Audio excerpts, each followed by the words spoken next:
Graça e paz a todos. Que Deus continue abençoando a vida de cada um dos nossos amados irmãos.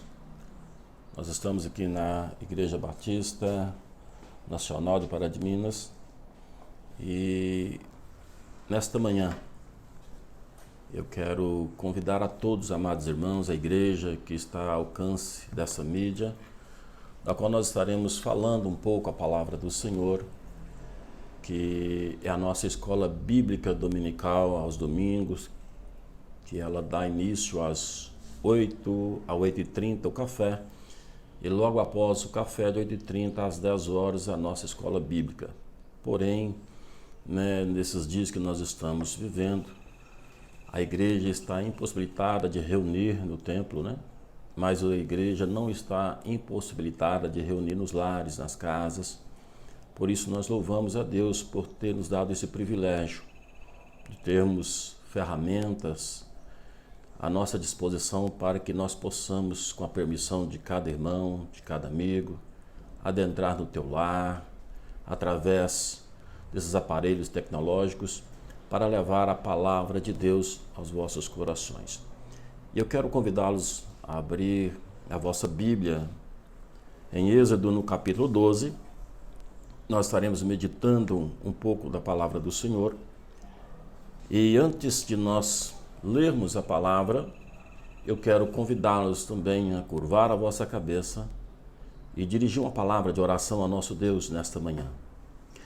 Soberano Deus e eterno Pai, no nome de teu Filho amado, Jesus Cristo, meu Senhor, nós te louvamos por mais um dia de vida, por mais um dia de bênção, por mais um dia de salvação, por mais um dia que o Senhor tem cuidado de nós. Nós te louvamos, meu Senhor, porque o Senhor é o único Deus. Nós te louvamos porque o Senhor nos escolheu, o Senhor nos chamou para ser ovelha do teu pastoreio. Obrigado, Senhor. Obrigado pela provisão, obrigado pelos teus cuidados, pelos livramentos, obrigado por cuidar de cada um dos teus filhos. E nesta manhã nós estaremos aprendendo um pouco mais da tua palavra e peço que o teu Espírito Santo venha nos trazer a revelação da mesma, abrindo o nosso entendimento para que nós não venhamos ser somente ouvintes da palavra, mas praticantes dessa maravilhosa e genuína palavra do Senhor. Por isso nos ensina nesta manhã, em nome de Jesus. Amém. Meus amados, eu quero convidá-los mais uma vez então a abrir as vossas Bíblias. Êxodo capítulo 12, a partir do versículo 1 que diz: E diz o Senhor a Moisés e a Arão na terra do Egito: Este mês vos será o principal dos meses, será o primeiro mês do ano. Falai a toda a congregação de Israel, dizendo: Aos 10 deste mês, cada um tomará para si um cordeiro, segundo a casa dos pais, um cordeiro para cada família. Mas se a família for pequena para um cordeiro, então convidará ele o seu vizinho mais próximo, conforme o número das almas, conforme o que cada um puder comer. Por aí calculareis quantos bastam para o cordeiro. O cordeiro será sem defeito, macho de um ano. Podereis tomar um cordeiro ou um cabrito. E aguardareis até o 14º dia deste mês, e todo o ajuntamento da congregação de Israel o imolará no crepúsculo da tarde. Tomarão o sangue, porão em ambas as ombreiras e na verga da porta e na casa em que o comerem. Naquela noite comerão a carne assada no fogo, com pães asmos e ervas amargas, e a comerão. Não comereis do animal nada cru nem cozido, em nada porém assado ao fogo. A cabeça e as pernas e a fressura, nada deixarei dele para amanhã. O que porém ficar até pela manhã, queimareis. Desta maneira comereis os lombos cingidos, sandália nos pés e cajado na mão. Comereis à pressa, é a Páscoa do Senhor. Porque naquela noite passarei pela terra do Egito e ferirei a terra do Egito com todos os primogênitos, desde os homens até os animais, executarei juízo sobre todos os deuses do Egito. Eu sou o Senhor. O sangue vos será por sinal nas casas em que estiverdes. Quando vir o sangue, passarei por vós, e não haverá entre vós praga destruidora, quando eu ferir a terra do Egito. Amém. Irmãos, esse domingo do cristianismo, principalmente da nossa nação, é comemorado o domingo de Páscoa, embora muitos tenham um conceito errôneo sobre o que é Páscoa. Às vezes, na teoria, as pessoas, elas até sabem o significado da Páscoa, mas na prática tem distorcido o centro, o tema central da Páscoa, o que ela significa, o que ela representava, né, para o povo de Deus. A celebração da Páscoa faz alusão histórica e profética ao episódio da libertação do povo hebreu.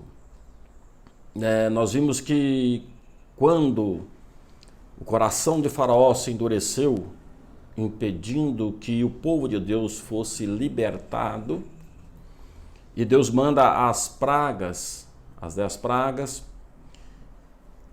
e por último Deus fala para o povo de Israel que ele iria matar todos os primogênitos da terra do Egito, mas que era para eles tomar um cordeiro, né, ou um cabrito de 1 ano, sem defeito, sem mácula, perfeito, deixar Deus do 10º dia até o 14º dia para observar se havia ali algum defeito, alguma mancha, se ele não estava cego, se tinha problema nas vistas, se ele era aleijado, manco.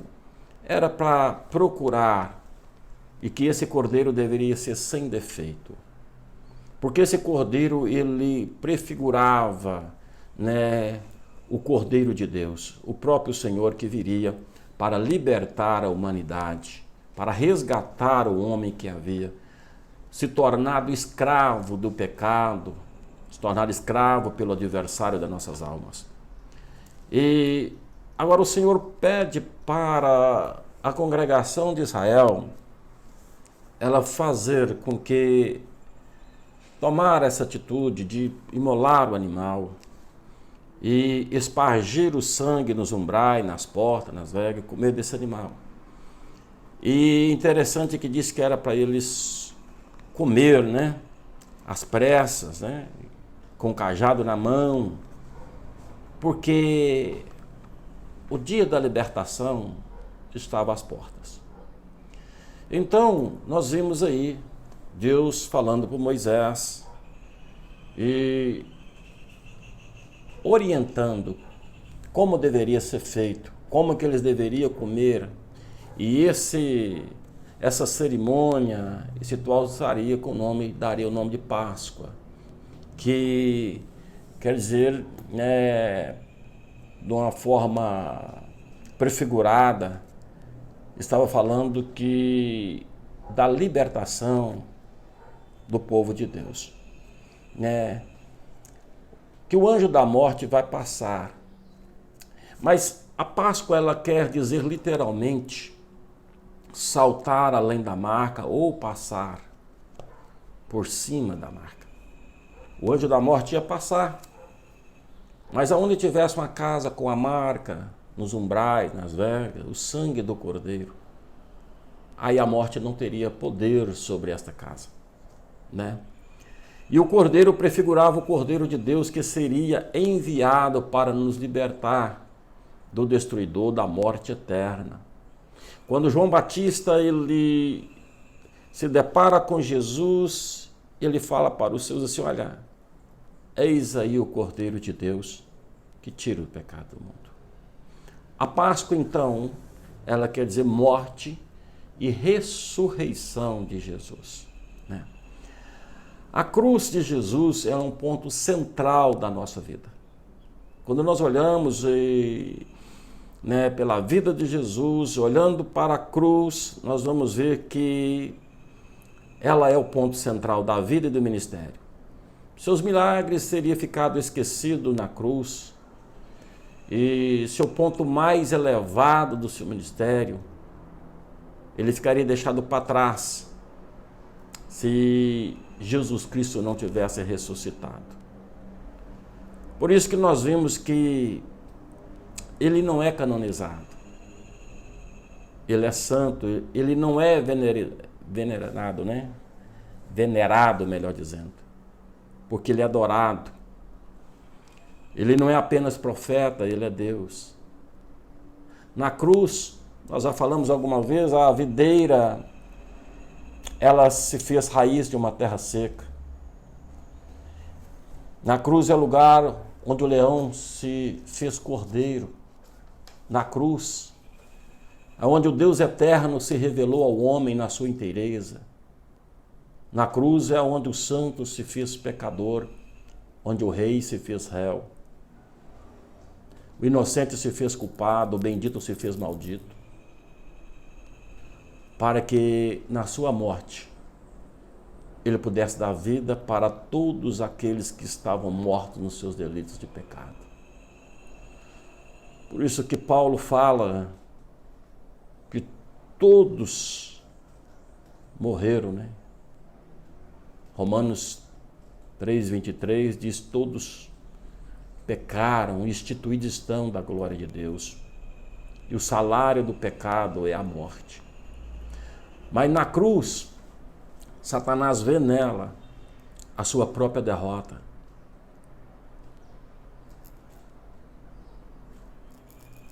Na cruz, nossos pecados são confrontados. A nossa natureza pecaminosa é revelada, como disse em Romanos 3:23. Na cruz, meus amados irmãos, Jesus quebra a ponta do aguilhão do pecado. O aguilhão era um objeto ponto-agudo, né? De pedra, na ponta de pedra ou de metal, colocado na ponta da vara para forçar os animais a permanecer debaixo do jugo. E Paulo agora ele traz assim essa comparação com a situação do homem escravizado pelo diabo, escravizado pelo pecado. E Paulo fala assim, usando essa comparação, ele disse que Jesus ele veio quebrar a ponta do aguilhão do pecado. Ou seja, assim como Satanás também ele utiliza o pecado para fazer-nos escravos seu, ele vai usando o pecado para escravizar a pessoa, para que a pessoa venha a ser seu escravo e fazer aquilo que ele quer que a pessoa faça. Por isso que em Romanos 6:14, Paulo vai estar falando assim, olha, porque o pecado não terá domínio sobre vós, pois não está mais debaixo da lei do pecado, mas debaixo da graça. Jesus veio para quebrar esse aguilhão e nos dar essa garantia de que nós já estamos livres do domínio do pecado. Em Romanos 5:20, Paulo vai estar dizendo algo maravilhoso para nós. Onde abundou o pecado, superabundou a graça de Deus. Que é algo maravilhoso. Algo maravilhoso para nossas vidas. Onde abundou o pecado, superabundou a graça de Deus. Louvado seja o nome do Senhor.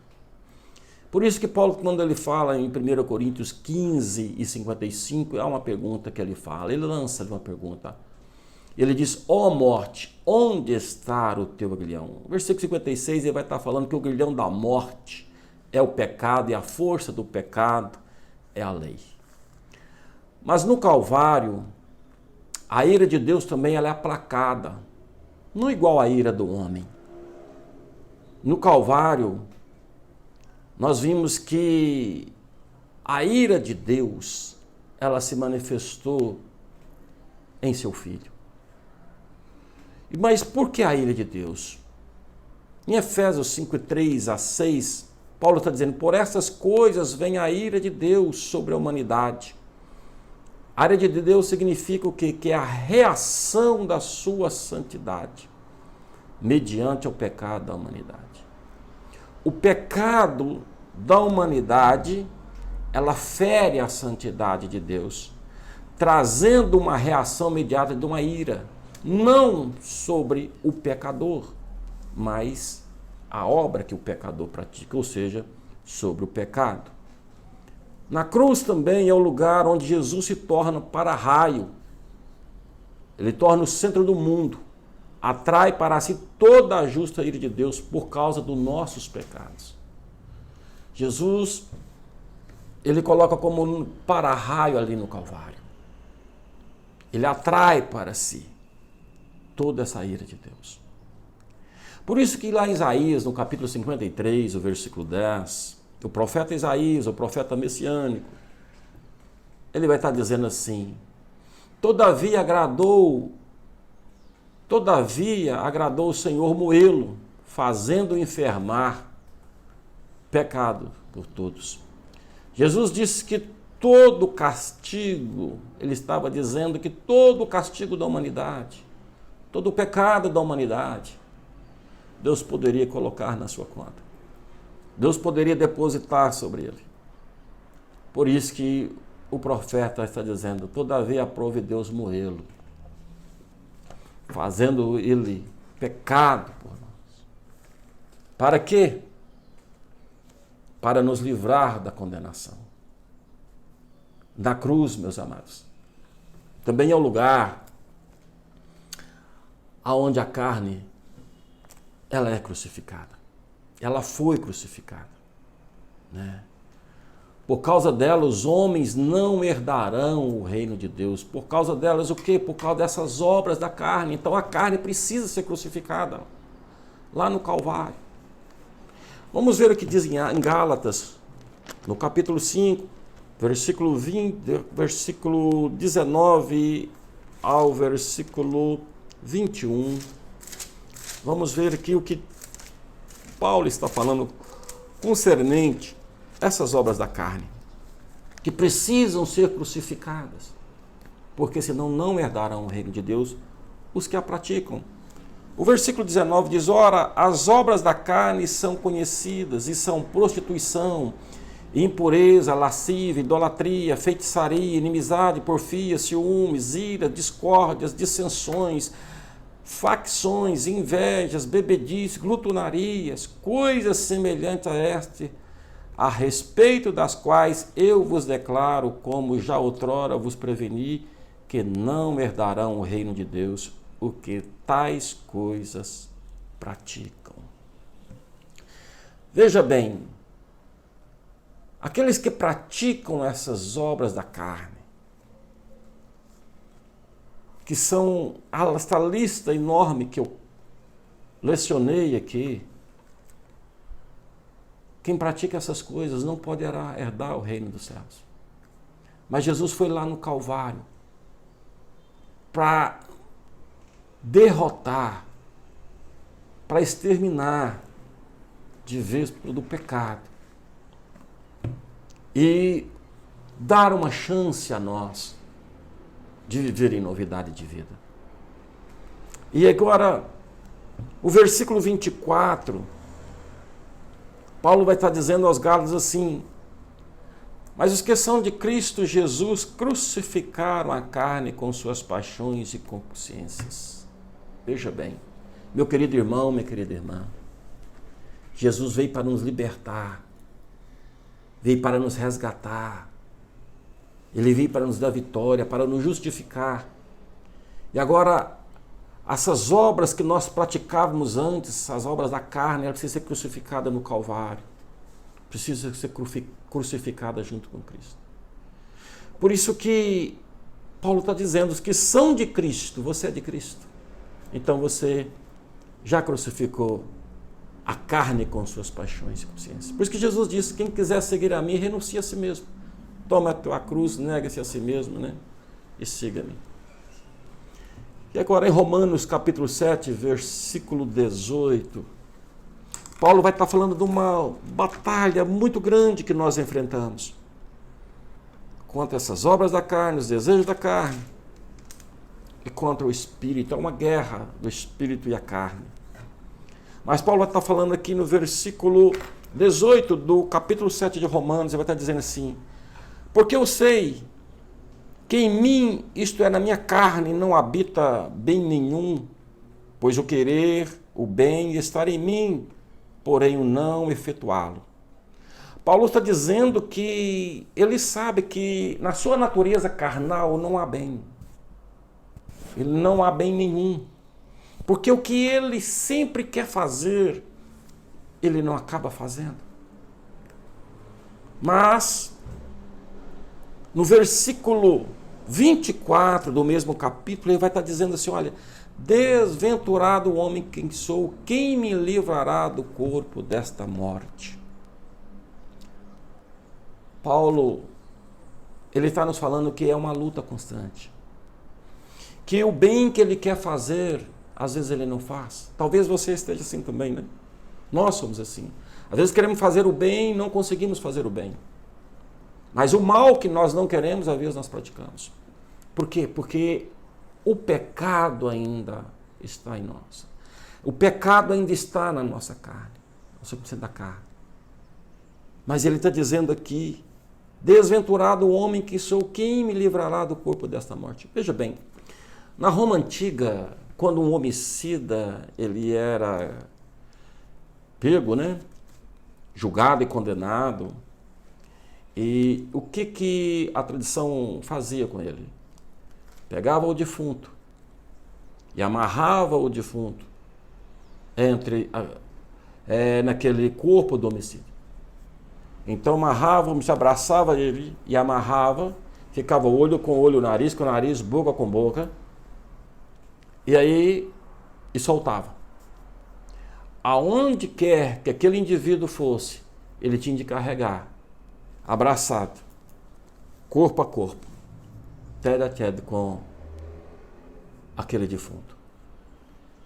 E na medida que as horas iam passando, ia vindo a decomposição, a podrificação, as bactérias iam entrando no corpo daquele indivíduo, fazendo ele enfermar e vinha também até a morte. Assim Paulo está tomando a tradição da Roma antiga, está comparando com o pecado, com essas obras da carne, que embora está agarrado, nós estamos atrelados a elas. E por onde que nós formos, o pecado está sempre à porta, está sempre conosco. Mas, o versículo 25, Paulo vai estar dizendo, mas graças a Deus, por Jesus Cristo nosso Senhor, de maneira que eu, de mim mesmo, com a mente sou escravo da lei de Deus, mas segundo a carne, da lei do pecado. Enquanto nós estivermos nesse corpo, nós vamos continuar pecando. Paulo está falando isso. Nós vamos continuar sendo pecadores, mas nós temos uma coisa, nós temos a mente de Cristo. A nossa mente foi renovada, a nossa mente foi transformada. O nosso espírito foi vivificado. Né? E por isso que Paulo diz lá em Romanos 8:1, portanto agora nenhuma condenação há para aqueles que estão em Cristo Jesus, que não andam segundo a carne, mas segundo o Espírito. Amém, meu querido? Mesmo que nós estamos vivendo debaixo desse corpo da lei do pecado, embora nós somos pecadores, enquanto vivermos nessa terra, nós temos a certeza que o nosso espírito é vivificado. Nós não somos mais dominados, nós não somos mais subjugados pelo pecado. Nós podemos, sim, vencê-lo através de Jesus Cristo. Na cruz, Satanás também ele foi esmagado, irmãos. Em Hebreus 2:14, olha o que o escritor aos Hebreus diz: visto, pois, que os filhos têm participação comum de carne e sangue, deste também ele igualmente participou, ou seja, Jesus se fez carne e sangue por nós, para que por sua morte destruísse aquele que tem o poder da morte, a saber, o diabo. E o versículo 15, ele diz: e livraste todos pelo pavor da morte, estavam sujeitos à escravidão por toda a vida. Veja bem, o pecado leva à morte, a morte ela traz pavor. As pessoas que não têm Cristo, as pessoas que não conhecem esse Jesus maravilhoso que nos concede a vida eterna, quando a morte está chegando, quando fala a morte tem pavor, porque não tem esperança. Porque a morte, ela vem trazendo pavor e a incerteza, sabendo que a pessoa não sabe para onde ela está indo, o que está lhe aguardando. Mas, lá no Calvário, a morte e o diabo foi esmagado. Amém? Para nós encerrarmos, em Apocalipse, capítulo 1 e 18, João, na sua visão lá na ilha de Pátimos, ele olha alguém falando com ele. Quando ele vira para ver, vamos ver o que diz. Ele vai ver o Senhor Jesus, que vai dizer para ele: olha, João, aquele que vive, estive morto, mas eis que estou vivo pelo século dos séculos e tenho a chave da morte e do inferno. Veja bem, na cruz, Jesus venceu a morte. Ele ressuscitou ao terceiro dia. A Páscoa, ela fala da morte e ressurreição de Jesus. E agora João é testemunha viva que ele diz: aquele que vive, estive morto, mas eis que estou vivo pelo século dos séculos e tenho a chave da morte e do inferno. Glória a Deus. Jesus venceu por mim. Jesus venceu a morte. Jesus venceu o inferno. Jesus venceu o diabo. Jesus venceu o pecado, para que eu e você, nele, nós possamos ser mais do que vencedores. Né? Ele morreu, mas ele ressuscitou e está vivo. Por isso que o salmista, no Salmo de número 110, o primeiro versículo, o salmista profetizando, ele disse: e disse o Senhor ao meu Senhor: senta-te à minha direita, até que eu ponha os teus inimigos por escabelo dos teus pés. Jesus venceu, subiu, sentou à direita e está intercedendo por mim e por você, e Deus nos dará dando a vitória. Então, a Páscoa, ela tipifica isso aí. Ela apontava para o Calvário. Ela apontava para a morte e ressurreição do Senhor Jesus Cristo. Eu quero orar com você e que Deus abençoe e que você tenha um ótimo dia, né? E lembrando que à noite nós teremos o nosso culto e eu estarei falando sobre o sofrimento do Senhor ali no Calvário, para nós valorizarmos mais uma nossa salvação e ver o que o Senhor passou por nós ali no Calvário para nós termos vida eterna. Cubra vossa cabeça em nome de Jesus. Pai, no nome de Jesus nós queremos te louvar nesta manhã, pela vida dos teus filhos e pela tua palavra. Nós queremos te louvar, Senhor, pelo resgate. Nós queremos te louvar pela libertação, pela nossa salvação, por ter nos arrancado das garras do maligno, nos tirado do lamaçal de pecado, por ter perdoado, Senhor, as nossas transgressões, por ter, Senhor Jesus Cristo, nos justificados diante do nosso Deus, mediante o teu sacrifício. Pai, obrigado, meu Deus. Obrigado, Senhor, porque só o Senhor é bom, só o Senhor é Deus. Obrigado, ó Deus, pela salvação do teu povo, pela tua igreja. Cuide de cada um dos teus filhos, renovando as suas forças, fortalecendo, acrescentando-lhes a fé e dando a proteção da qual nós precisamos do Senhor.